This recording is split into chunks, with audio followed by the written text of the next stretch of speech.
Welcome, dear viewer, to the Twisted Nightmare Studio. Today I'm going to give you my twisted take on the Nutty Professor. The Nutty Professor will always hold a special place for me because Eddie Murphy was one of the few actors, including Robin Williams, who actually inspired me to become a voice actor. I used to sit for hours in front of the mirror practicing the German clump voice. I never got it right, but I'm not an impressionist. Anyways, holy shit, watching this movie from a modern day point of view basically ruins the movie. Within the opening minutes, a white man calls a black man a fat tub of goo. The rules of modern deisms, this breaks a white man in a position of authority over a black man. Said white man being condescending and talking down to a black man. And lastly, but not least, fat shaming. My personal favorite. In the opening of the movie, my mouth dropped and my eyes bulged out of my skull as I heard this, because today, this kind of thing would be unthinkable. Larry Miller's character, and in fact the entire movie, would be torn apart as a fat-shaming, racist movie, as the opening definitely takes several jabs at Sherman's weight. As the movie goes along, they introduce his lab assistant Jason, and not Janet Jackson. Sorry, I want to... Keep my wife's name out your mouth! Now, not Janet Jackson as Carla Purdy is passable. She could literally have been played by anyone. Not Janet Jackson brought nothing to the table or nothing to the role that made it stand out. The scenes with Sherman and his family are funny and enjoyable. I am still amazed to this day with how much blocking and planning it must have taken to get it all to fall all together. Seeing them interact with each other is pretty cool. They take it to the next level in the sequel, but I'm probably never going to review that movie. I prefer my sanity and my time just a little bit too much. But seeing the different Eddie Murphys playing off of each other was definitely a joy to behold. I still say that a few lines from the dinner scene from time to time. Every once in a while, I'll threaten my wife with a knife by saying, "I'll toss this between the crack of your ass." She rolls her eyes and I get a stupid laugh. I admire Sherman's attempt to go after someone way out of his league. It reminds me of me when I was a kid in high school and I tried going after the cheerleaders even though I knew that I was a bit of a dweeb. My experiences didn't go nearly as well as his did, though. None of them said yes. After a night out on the town goes awry and Dave Chappelle continuously makes fun of Sherman's weight, he decides to personally try out the weight loss formula that he has been working on.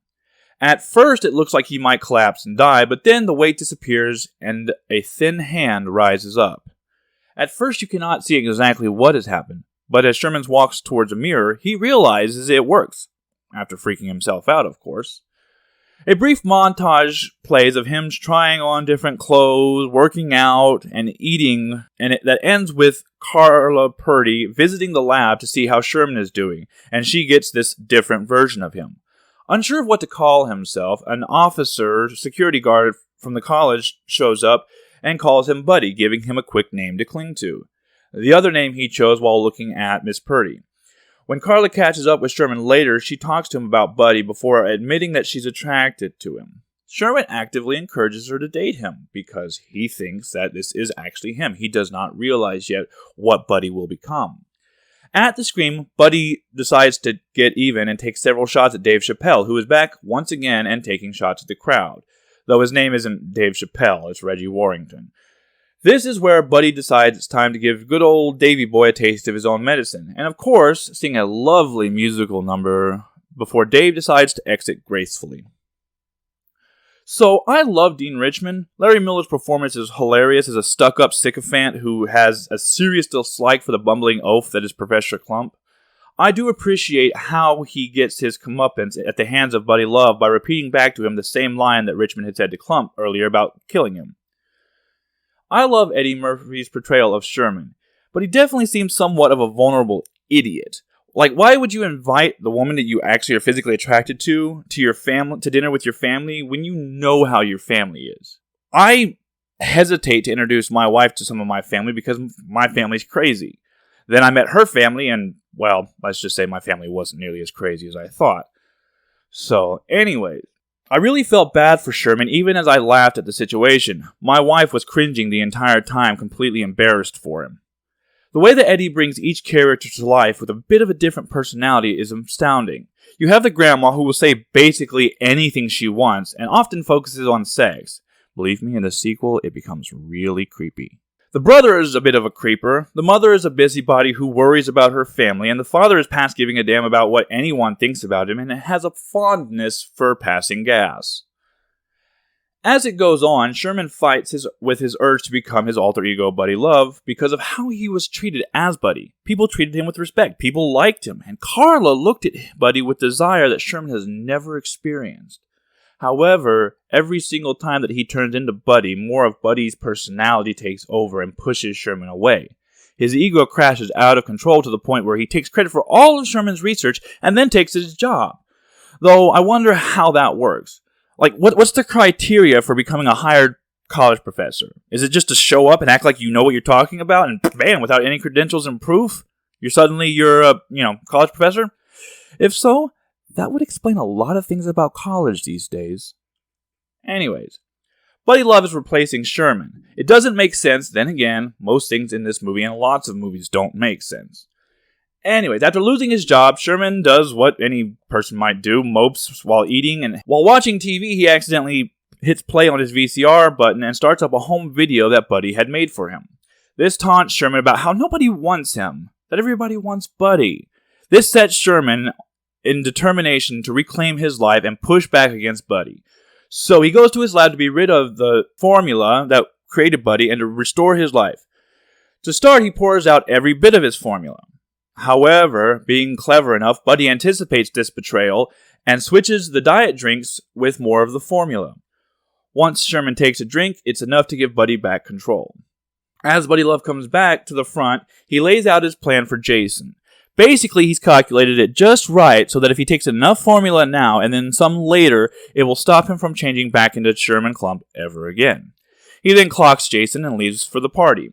Once he shows up to the party, it is very clear that Buddy Love is no longer the slightest bit contained by Sherman's more meek personality. Unhinged in front of everyone, Buddy claims that he's going to make Sherman disappear forever. When Jason shows up to put a stop to it, this leads to Buddy punching Jason for a second time. This gives enough of a distraction so that when Jason pops back up and strikes back, Buddy finds himself at war with Sherman for dominance of the body. The fight goes on for several minutes and is very entertaining, from the audience reaction to Cletus and Anna's reactions to their son changing back and forth. All of it is nearly perfection in its execution. The final speech that Sherman gives is very heartfelt and emotional, and Eddie Murphy shows that he can be a good dramatic actor. I really love when comedians stretch their dramatic legs. It's always cool because they can often do it really well. Jim Carrey, Robin Williams, and yes, Eddie Murphy and others have shown that comedians can do drama. So, as we get to the end of the movie, I look back at this fondly through the years as I've watched this as a kid. Was it the best thing to watch as a preteen? Probably not, but it wasn't bad. Hell, it taught me good lessons about loving you for who you are. Some of the jokes were crude and went over my head. They were less subtle in the sequel, and my poor teen brain was traumatized.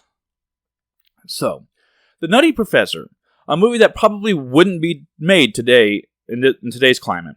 I can think of several names that would be thrust onto a movie such as this. Fatphobic would be one. The world we live in today sucks. Anything from 20 years ago can now be viewed as bad through the lens of modern-day sensibilities. I found the Nutty Professor to be a quick romp that was easy enough to get through. Eddie Murphy is the one real standout, though both the guy who played Jason and Dean Richmond were both funny on their own. The story is interesting, with a nice little message about accepting you for who you are. It isn't an endorsement of obesity as some might push today, but it doesn't push that you should be ashamed of yourself for who you are. I can appreciate this. So, what did you think of The Nutty Professor? Was it good, bad, ugly, or just a waste of time like a video like this? Let me know in the comments. Please like, subscribe, and I will see you next time here in the Twisted Nightmare Studio.